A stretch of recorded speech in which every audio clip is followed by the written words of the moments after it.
Welcome back to another episode of this podcast. Ay, wala akong earphone. Pag earphones ka para Earphones? Dami. Dami ah. Dami nun. Earphones. Ayoko kasi pag naglagay mo ng headphone kasi ito eh, kasi nasa ulo. Ako sige, headphone. Kung naglagay mo ng headphone, nasisira yung buhok. Kaya nga nagtanggal ako. So wala namang art sa buhok ko, kaya lang mas gusto ko yung messy yung hair ko. Abstract yan, abstract. Okay, what's our topic for today, for this podcast episode? Kaya mo na yan. Spill mo na. Lagi na lang ba ako? Ikaw naman talaga, kuya. Sige lang. Sasagot lang ako. Relationship goals, kasi makaka-relate tayo dito at makaka-relate din sila. Though, wala tayong jowa, wala tayong relasyon. So, relationship goals of being single. Sige, ang broad naman nun. Sige, specify natin. Paano natin sisimulan ito? Sisimulan natin kung paano tayo magka-jowa. Kasi relationship goals. Actually, hindi siya hinahanap para sa akin. Siguro sa edad ko na to, hindi naman ako sobrang katandahan. Pero mas ahead ako sa kanya ng siguro 1 decade. Heads gap natin. So millennials ka, ako is batang 90s. Batang 90s din ako, pero nabot kay Gen Z. Gen Z era, tsaka yung nasa gitna ako eh. Hindi na siguro. Hindi, nabot ko yun. When you say kasi batang 90s, lumaki ng 90s era. 90s era, yeah. So pag millennials, like 20s. Oo, part ako dahil ang pinakamasaya. Okay. So naabutan mo pa yung computer, ang computer noon. I mean, hindi sa PlayStation, hindi family computer. Oo, yung pakapalan. Oo, nabutan ko yun. Tapos yung mga arcade, yung mga Atari games.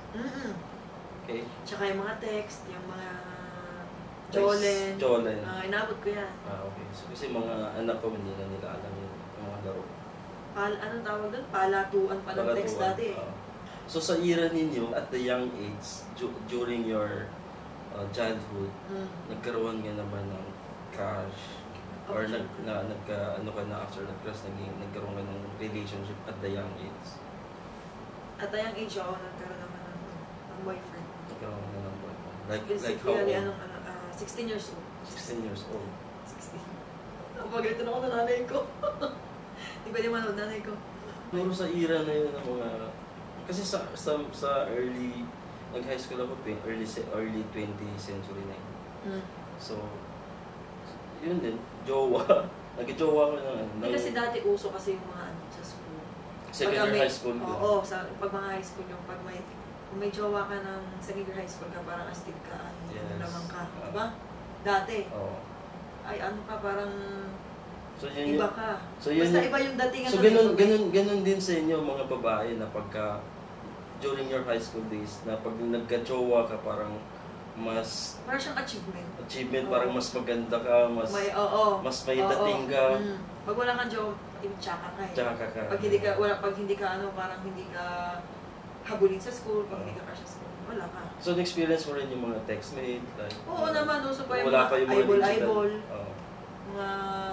May mga group dati, ano ang tawag doon? Clan.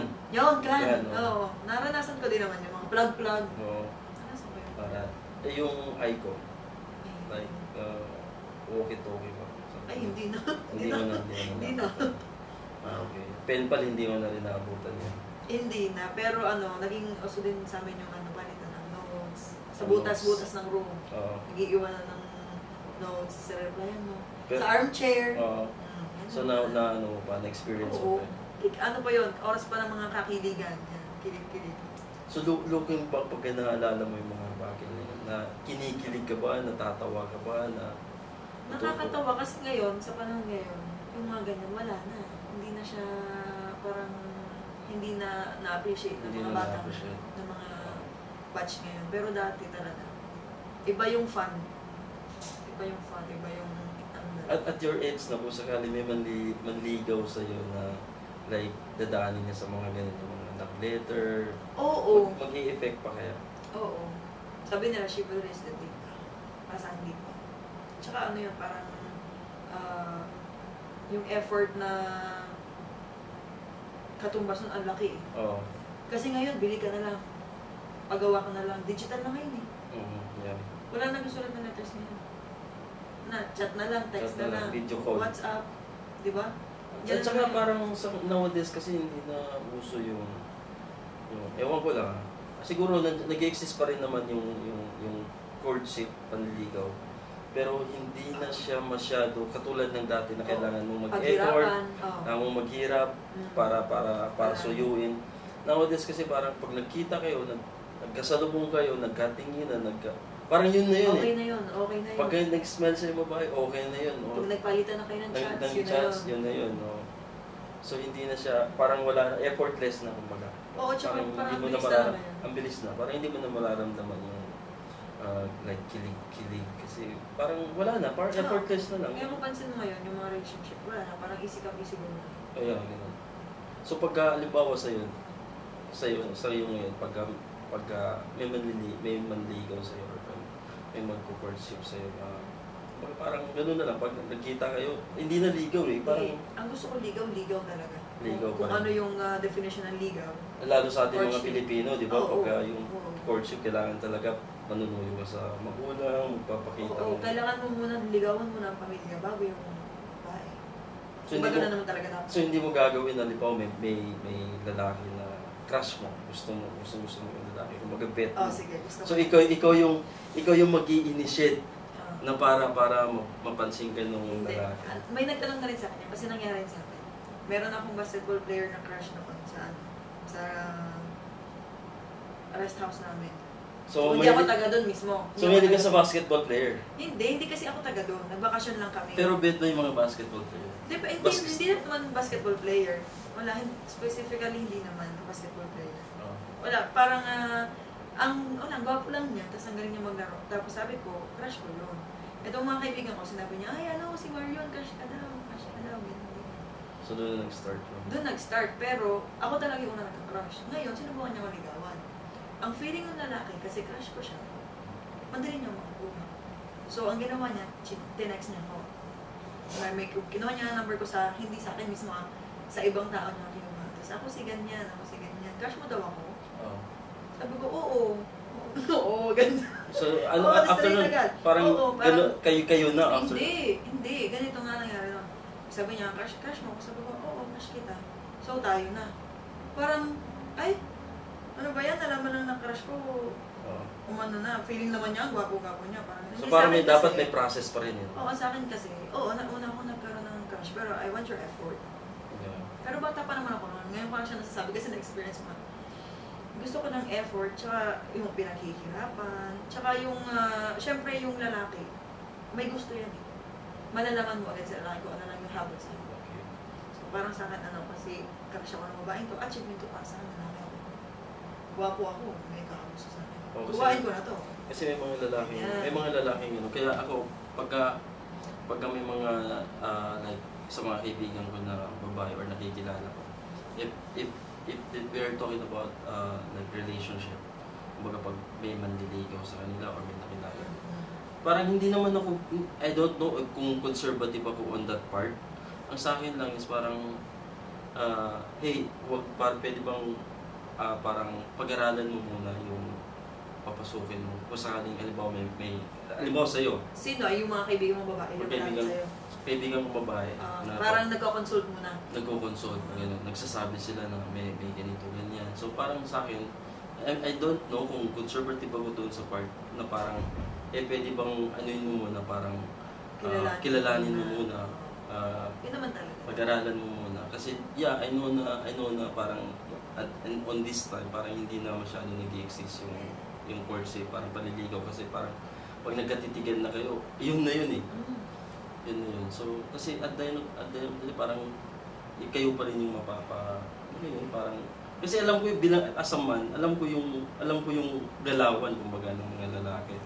Na pag sinabi nila na gusto kita, parang, alam mo yung mga flowering words. So hindi naman kasi lahat na nakukuha lang din sa flower kasi maraming parang ano yung pambobola.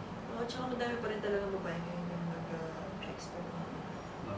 Yung courtship na traditional. Traditional sa atin mga Pilipino. Oo. Being sweet, ma-effort, yung pinaghirapan talaga. Kasi pag pinaghirapan mo yung babae, ang hirap niya mawala. Ang hirap mawala. Sa patagal mo makuha yung oo. Pero meron din pinaghihirapan na hindi mo makukuha. Pwede, nangyayari. Kahit na ano yung effort. Hindi kasi, babae kasi kami. Yeah, okay. Babae kami. Pag kita namin talaga na nag-exert ka ng a lot of effort, a lot of time, a lot of energy. At saka syempre, hinuluno ko yung pride mo as a man. Okay, yeah, totoo yan. Pag nakita ng babae yun, imposible hindi kami lumambot. Promise. I don't know. Pero siguro may iba, yung talagang ayaw na ayaw sa'yo, or may gustong iba, hindi ko alam, pero kahit pa sabihin mo na yung babae, ayaw niya yung lalaki from the beginning, pero yung lalaki is nag-insist pa rin, nag-effort pa rin, ginawa para masuyo niya yung babae, mapalambot niya. Pero parang hindi pa rin siya na-appreciate ng babae. Hindi ko alam ha, pero ako, kahit ayaw ko, di ba lagi naman tanong yan, yung parang, matututunan mo kasi mahalin eh, or magustuhan. Hindi mo na mahalin, magustuhan mo muna kasi, dahil sa ginagawa. ganito kasi pag di ba, example, ilang months kang niligawan? 4 months. So 4 months kang kinukulit, 4 months kang binabother. Sumuko si lalaki. Nung sumuko si lalaki, ay, parang hinahanap-hanap. Namimiss ko ata yung pangulit ni ganito, ni ganyan. May ganun eh, kasi ang babae, hindi lang niya mananap sa sarili niya na gusto niya talaga. Pero totoo, malambot na kasi ang babae mabilis na talaga. Ayan, mga quiz ha. Pero I confirm din natin, ewan ko lang. Pero yan mga quiz ha. Parang may nakuha na kayong tip na kahit ayaw niyan sa inyo, kahit ayaw niyan sa inyo, basta mag-effort na kayo. I-sacrifice, tsaka yung, basta yung, makita nilang pure yung intention mo. Lalambot at lalambot pa rin. Hindi sa lalambot, baka mahalin ka agad niya. Baka mag-uubad na agad. Aray. Pero totoo yun. Pero there's a point din na tignan nyo rin kasi kahit naman na mag-effort kayo ng mag-effort, may babae din na nagtitake advantage. Na sa akala niyo mga boys is parang gusto din kayo ng babae. Pero hindi pala dahil meron din silang paano take advantage? May ibang intention. Like? Sabihin na lang natin na basically. Okay, so di ba sa panliligaw yung mga lalaki nagbibigay? Of course. Pusa yun. Yung kung yung hinuli yung kiliti ng babae. Bigyan ng flowers. Pag hindi mo si flowers, chocolates, food. Pag hindi pa din, material things na. Material things, siyempre, support, financially support. Diyan napapasok yung kasi pag gusto mo yung babae, like ako, gusto ko yung tao, hindi naman, kailangan ko mag-effort. Aside from that effort, kailangan ko din ng support. Moral support, financial support. Kung nakikita ko na, kumbaga para ma-feel ko yung gap ng pangangailangan niya, just to prove to her na ganito ako ka-sincere sa'yo. Ganito kabuti yung intention ko. Pero may nangyayari na ipakita mo na lahat sa'yo, pero parang iti-take advantage ka nila. They will take it. Kung ano yung effort and support na binibigay mo. At the end of the day, parang wala lang. Kasi sa akin, kaya ako naman nasasabi to, hindi naman sa hugot, pero experience-wise, ganun kasi yung nangyari sa akin. Pero hindi mo naramdaman yan na parang nagtitake na lang siya ng benefit? Siguro hindi ko siya... Hindi mo agad? Hindi, pag nagmahal ka kasi, pag nagkagusto ka ng hindi mo makikita yung bad side. Ang nakikita mo lang kung ano yung paniniwala mo sa kanya. So pag tinanggap niya, yung appreciation mo, pag nakasama mo siya, masaya ka. Nasa-set aside mo yun. Nasa-set aside. Hindi mo na naiisip yun dahil pag magkasama kayo at lagi kayong magkasama for more than a year, parang kulang na lang tawagin kayo mag-joke. Hindi. Yung tanong ko kasi parang, di ba sabi mo, may ibang nag-take advantage? Meron. You mean pag naliligaw? Yung tanggap lang ng tanggap. Hindi naman, wala namang plano sa gusto. Walang plano sa gusto. May gano'n naman talaga. Pilipino tayo. May mga ganun kasi syempre pag nakakatanggap ka, example, nag-start ka ng maliit lang, Oo. ang tinanggap mo. So, yung lalaki is, ay kulang pa. Flowers, example, flowers. Mag-ano lang bulaklak. Pero mahal natin yun. Bulaklak. Oo. Tinanggap. Lalo pa dito sa Qatar, napaka-expensive. So. Tinanggap yung bulaklak.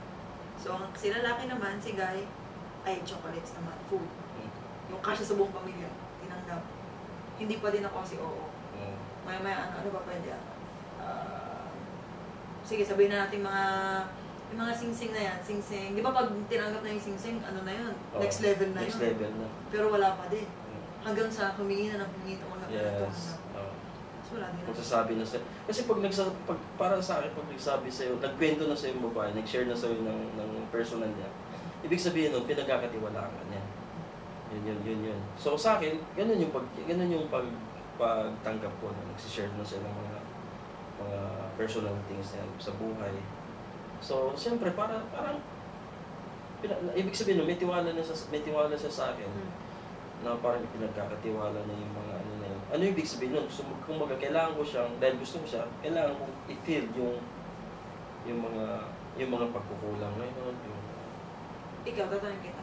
Hanggang saan yung limit ng unlimited panliligaw? Unlimited. Hindi, I mean, hindi kasama yung relationship. Yes, unlimited. Yung sa panliligaw. Unlimited. Kaya 2 years. Hindi ka sinasagot. Kaya mo pa? Oo. Niligawan mo. Ligaw lang yun? Ligaw yun. Nakuha ko naman. Yan na, wala. Yun na yung sinasabi ko na kahit anong paghihirap, hindi ibig sabihin makukuha mo. Kasi yun nga, naniniwala ko doon sinasabi mo na pag nag-effort ang lalaki, talagang mapapalamot naman yung babae. Sa tingin mo, bakit hindi mo nakuha? Bakit di ka sinalo? Wala siyang intention. Nasagutin ka? So bakit pinatagal? Oh my God, sa akin yung panahon. Baka nakasalubong mo na yung forever mo, hindi mo napansin. Just imagine that about 4 years na magkasama lang kayo. Ano yung neutral lang? Neutral lang. Magkasama wala kayong progress? Wala. Hindi kasi nakakasama yun kasi hindi, may malaki kang question mark sa ulo. Sa iba po naman, above your head. Malaki kang question mark. Ano ba? Paano bang magiging progress namin after? Next week, anong mangyayari next week? Siguro dahil sa sobrang pagre-respeto sa akin. Paano nyo in-end? Paano nyo siya in-end? 4 years na, courtship lang yun, di ba? Walang ending. Walang closure? Walang closure. Ano yun pa? Bigla na lang nawala. So, siyempre, nawala. Hindi mo na pinurso pa? Hindi mo na hinako? Hindi. Kasi parang, yun na yun. Yun na yung end. Kasi, kung may intention siya sa akin, pagka wala niya, siya mismo gagawa ng paraan kung paano siya magre-reach. Tapos after ng 4 years mo, nalaman mo medyo na siya. Hindi ko na inalam. Kasi ang sakit na sampal nun eh. 4 na taon kayo magkasama, tapos wala naman kayo naging label. Tapos malalaman mo na lang after a month or after, siguro, lagyan natin 6 months. May jowa na kagad. Parang, anong pagkukulang ko? Parang a lot of questions. Kasi, siyempre, lalaki ako. And pag nagkagusto ko siya ako, parang attention lahat nandun. Kasi gusto ko yun. Ayaw ko masaktan yung tao na yun. So, ngayon, pagka may third party, hindi ako mag-i-entertain. So that time na kinuport ko siya, nililigaw ako sa kanya. Along the way, may mga iba't ibang babae ako na limit. Doon yung sinasabi ko sa'yo na hindi mo na kailangan mag-effort. Effortless na. Magkatitigan lang kayo, nag-smile na, nag-exchange of number, yun na yun eh. May mga nangyaring gano'n minsan na pupunta sa bahay o mag-hangout kami. Pero wala akong intention na makipag-fling. Which is, pwede kong gawin.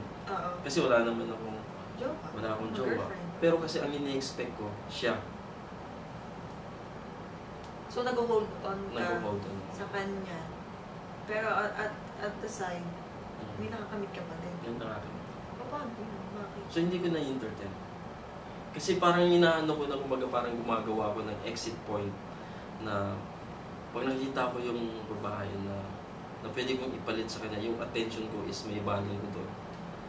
Nagda-divert ka lang ng Nagda-divert ako. Kung sakali matagpuan ko yun, pwede kong putulin na lang yung ano ko. Nagpapakasakali ka na ma-divert yung feelings mo para matapos Pero na. hindi. So, ganun ka pala ka dyan. Sana, yung mga nanonood, yung mga walang jowa, si Kuya. Ano promote? Si Kuya. Promotion? Si Kuya na, alam yun na, sobrang ano niya, genuine, pure. Kaya ang nakita ko sa'yo, nasa courtship ka pala, loyal ka na.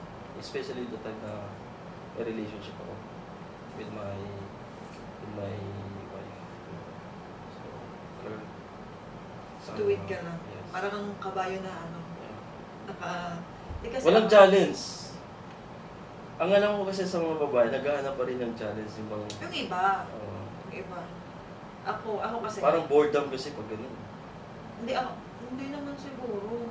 Anong walang challenge yung isa ka lang? Yung walang challenge yung parang sa babae, may sa babae na parang, ano ba yan, yung partner ko walang parang... thrill. Walang thrill, parang wala man lang tinatago, bahay, trabaho, uwi na lang kakain. Actually, parang, ganyan kami nung ex ko. walang thrill. So dapat meron pa rin kayong, anong tawag dito? Flows. May mga ups and down pa rin kayo. Pagtatalunan, lalo mapaparanoid yung babae, kakaisip, kakaselos. Sa amin, 6 years kasi kami nung ex ko. Ang paliligaw namin, siguro 3 to 4 months lang. Buo na agad kami. Pero inayawan ko pa siya. Sabi ko, parang nagda-doubt kasi ako. Ako kasi gusto ko sure. Ayaw ko nung mamaya-maya, iiwanan ako o kaya mag-iwalay kami, may hindi kami pagkasunduan. Kikilala naman ng bago, tapos gano'n naman. Ayaw ko nung paulit-ulit. Gusto ko long term. Into long term ako. So wala ako sa fling-fling na yan. Kikilala ka na ng bago. I-adjust mo na naman yung sarili mo. Tapos, mamaya, after ilang months, ilang years, 2 taon, ibigay natin max 2 years. Ang ikli pa rin yun. Yeah. Parang, siyempre, tumatanda tayo, hindi naman tayo bumabata. So, kailangan. Tsaka mas masarap pa din yung kasama mo is parang constant. True. Lahat ng pagdadaanan mo, isang tao lang. Hindi yung papalit-palit ka.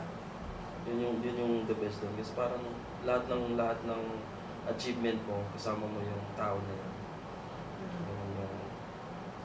Yun yan sa akin, yung sabi mo may walang thrill. Parang ganun yung nangyari sa amin. Pero hindi namin siya tinitake as negative part of the relationship yung walang away. Kasi gusto ko talaga namin wala kami pag-aaway. Like magkasundo kami kung anong yun yung relationship goals. Sige. Yun yung relationship goals. Yun ang goal namin na parang wala kayong pag-aawayan. Tapos nangyari yung pero nakakapangsawa din naman talaga. Kaya lang, yun ang ginusto namin. Kasi parang... Pag sinabi ko na gusto ko orange, ay sige gusto ko orange din. Yung kahit ayaw mo. Yung, parang go with the flow ka na lang. Oo, pero wala ka ng freedom. Pero naging ano na siya, cycle na. Oo, kasi parang, pag gano'n kasi parang boredom na yung relationship eh. Ang ending nun parang hindi kayo mag-aaway, pero parang mag-fade na lang yung love. Oo, totoo. Mag-fade na lang yun. Kasi lalo pag may na-meet ka na iba, then parang nakita mo yung trail. Mabilis lang. Yun ang nangyari. Kasi nga, di ba, 6 years kami. Gano'ng kahirap ipag-move on ng 6 years relationship na magkasama pa kayo sa bahay. So, Live-in. live-in na. Naghiwalay lang kami nung pumunta ako dito sa Qatar. So, yun yung exit point. Yun yung exit point. Lagi kami nagbe-break. Tapos na natin to. Lagi kami nag-iwalay. Kaya lang di matuloy. Kasi syempre, nahahabol lang yung sa isa eh. Sa Pinas lang kami. Pag alam niya kung nasaan ako pupunta niya, susuyuin niya ako. Si ate marupok. Marupok tayo eh. Parang naalala ko din yung isang kaibigan. Marupok tayo eh. May karelasyon siya sa Pilipinas. Pagdating niya dito sa Qatar, parang yun yung naging exit way niya na end up yung relationship. Ako kasi takot ako dati na parang, magpag-break ako ngayon, mag-break kami. Paano ko bukas? Yeah, parang next week? Wala kang fallback kumbaga. Oo, parang saan ako magsisimula ulit? Di ayun nga, nagsabi ako na pumunta kami dito sa Qatar. Parehas kami miserable nun kasi yun ang kami magkakalimutan. Noong nangyari, after 2 months, nagkaroon kami ng problema. May nakilala ko dito sa Qatar, pero as a friend lang. Dilim ko, iba yung dilim sa nagsinungaling. Parang ano yun pwede ba tayo matulog magkatabi as a friend? Hindi. Kape lang kami. Pwede ba tayo mag-coffee as a friend? At saka ano naman siya, hindi naman siya ibang tao sa akin. Ano siya, ka-work. Kapalig mo. Ang sinabi ko lang kasi, hindi ako lumabas. Hindi ako lalabas. Pero totoo, na may kinamit ako dito. Tapos kinabukasan, inamin ko din sa kanya. Kasi feeling niya may ginagawa akong iba eh. So, inunahan ko na. Wait, parang yan yung kinukwento mo sa akin. Oo. Okay. Pero interesting to, may tatanong ako. Hindi, di ba nag-meet kami nung gabi ni ka-workmate. Pero ang namin, yung conversation namin is more on business lang. Hindi, wala kaming fling-flingan na, kamusta ka? I want to know you. You want to know me? Parang ganun. Walang ganun. Company issues yun. So, kinabukasan. Parang yun yung naging way nyo para magkaroon ng... May stress kasi ako sa work. So, nag-vent out ako. Pares kami ng issue nun. Pares kami ng stress na nararamdaman. So, nag-vent out kami sa isa't isa. So ngayon, stress ka? Hindi. Hindi ba ako stress? Kasi daming magkakabang nyo. Hindi ako stress. Pag stress to, abangan nyo kasi baka sa inyo. Kahit stress ako, hindi talaga. Tapos yun, kinabukasan, inamin ko din sa kanya, okay, ang totoo niyan, lumabas ako kagabi, may kamit ako, tinanggi ko hindi ko naman tinanggi. Pinago ko sa'yo kasi, syempre, mapaparanoid ka dyan sa Pinas. Kasi lalaki yung ka-meet ko. Inamin ko din siya after. So, umokay naman siya, umokay. Pero siguro, after 3 weeks or 2 weeks, siguro gumante. May iba na siyang babae sa Pinas. So, nasaktan ka, hindi? Ayun na nga yung sinasabi ko sa'yo na naging neutral lang yung relationship namin for the whole 6 years. Isang ganun lang. Parang...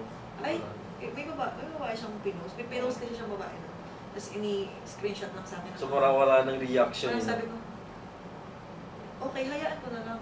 Kasi, ayan na, nandiyan naman sila sa Pinas. Nandito ako sa Qatar. Kung ito na yung breakup na iniintay namin dati pa, or yung breakup na para sa amin, ayan na yun, tapos na. So yun yung sinasabi ko na parang wala na fall out of love ka na. Tapos parang na-realize ko, siguro parang ang turing ko sa kanya best friend.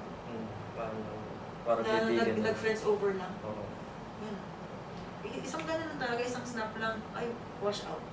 As in, nag-try pa siya maghabol. Hindi naman naghabol. Ayusin. Ayoko. Parang sabi ko, siguro, parang blessing in disguise na to para makawala. Para makatapos na yan sa... Kasi parang hindi ka i-close na yung episode na yan. Parang hindi ka na, wala ka ng interest kung baga paano. Wala, parang yun na nga, parang na-realize ko sa sarili ko, tapos na pala, matagal na pala ata to. Hindi lang ako aware sa sarili ko na, wala na ako. Nasanay lang kami sa company ng isa't isa. Parang gano'n yung nangyari sa akin. Tapos, doon ako isip na siguro kailangan ko muna din maging single for a while. Hindi yung while na while ha. Siguro 3 years, 4 years single.